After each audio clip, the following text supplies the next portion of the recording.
right? So let's talk about 30-minute affiliate.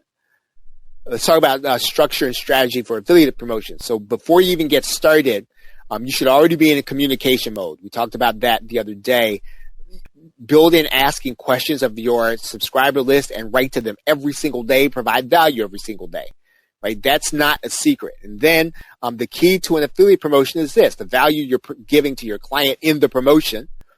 And then you and I should not be dependent on affiliate marketing to meet whatever our goals are.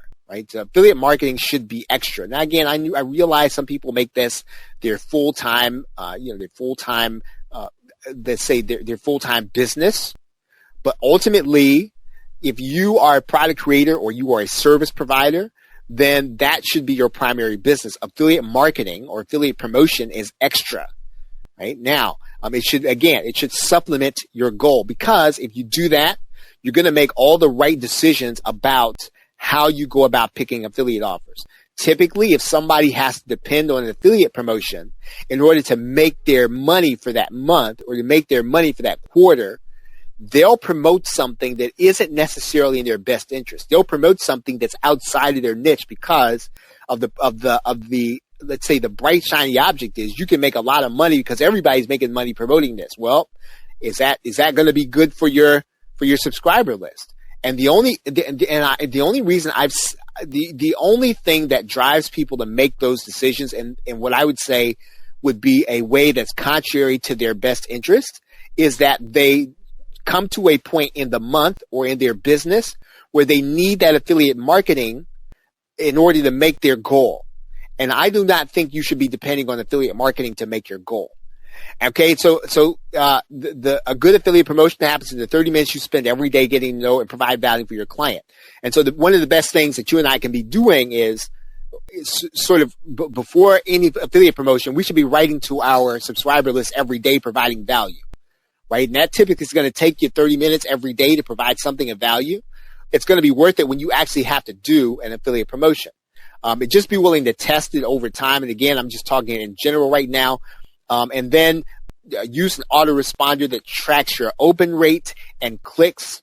The major autoresponders do that: Aweber, GetResponse, Constant Contact. Now, again, I've heard that it can be difficult until you know how to use them to get into an inbox, but there are ways that you can actually go about email marketing to get into the inbox. We want to talk about affiliate marketing, though.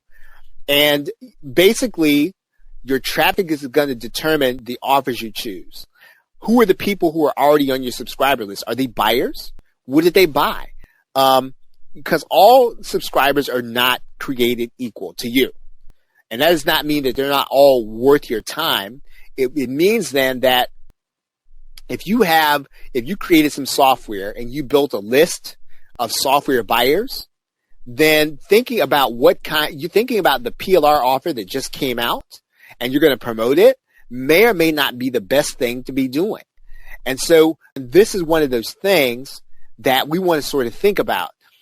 How did the people come onto our subscriber list? And so what can we then do in order to kind of make their lives better based on what they already bought?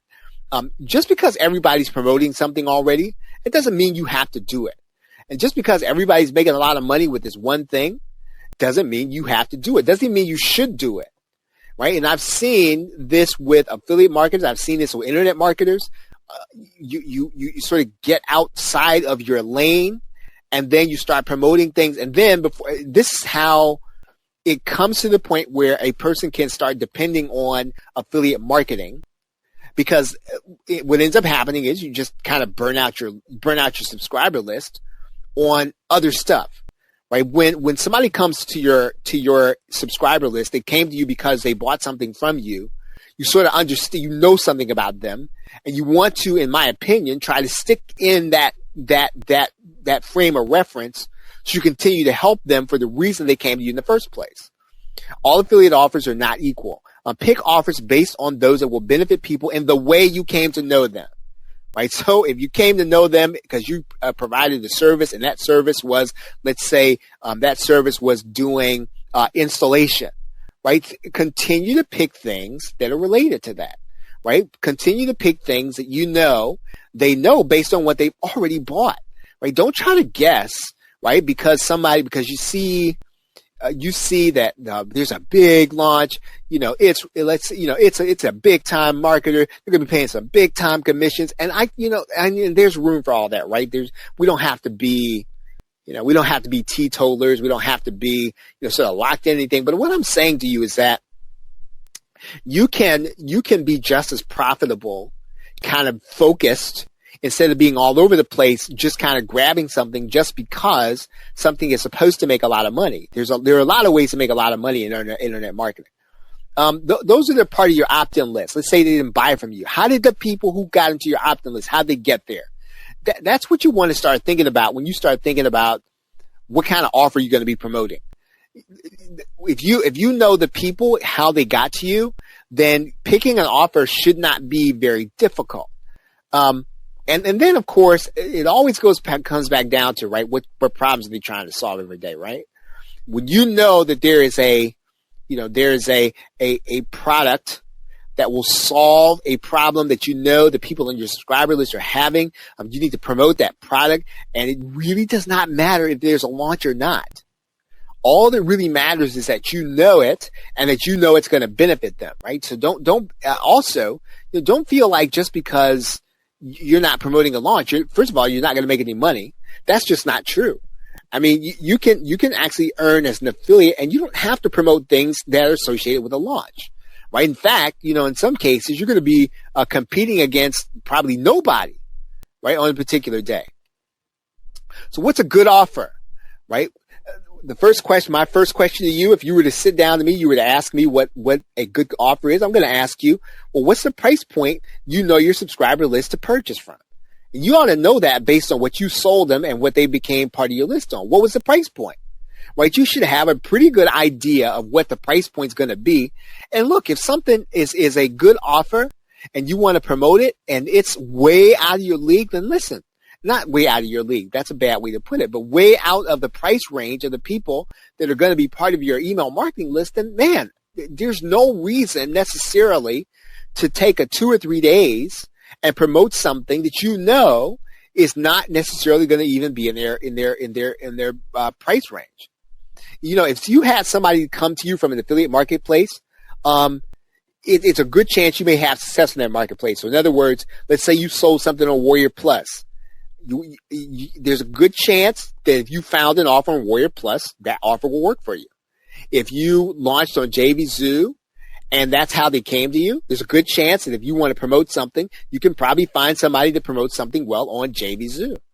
The other thing is, now when you start doing it, you're going to hear a lot of words, right? People are going to start talking about EPCs. They're going to start talking about conversion rates, and quite honestly, folks, those are just words. It's not always going to be the sole thing you and I need in order to make that decision. Because, the fact of the matter is, with people going to landing pages first, you and I really don't necessarily have a true picture of the conversion rate of anything as an affiliate. We don't have a true picture of, let's say, the EPCs, because again, people are, if I say gaming the system, it sounds negative. It's not meant to be. It's just that number is not a true number. The only way you can get that true number is if I sent people exactly from one link to one straight to the offer, and they were all going that way. I could make an assessment, but I can't do that because lots of people are going to be coming in different ways. Some are sending people straight to the offer, right? So again, and then so those statistics can be misleading. Now, what you want to do with statistics is you want to look at the trend. And you want to look at how they move. So in other words, it goes back to calculus, right? It's moving numbers. So in other words, how do the numbers trend? How do the numbers move? Is EPC going up? Is the conversion rate going up? Is the conversion rate steady? What's happening so that so if you're looking at the trend, I think you can't go wrong. But if you're looking at exact numbers, those can be deceiving. Promote people that are going to take care of your clients, right? Do that.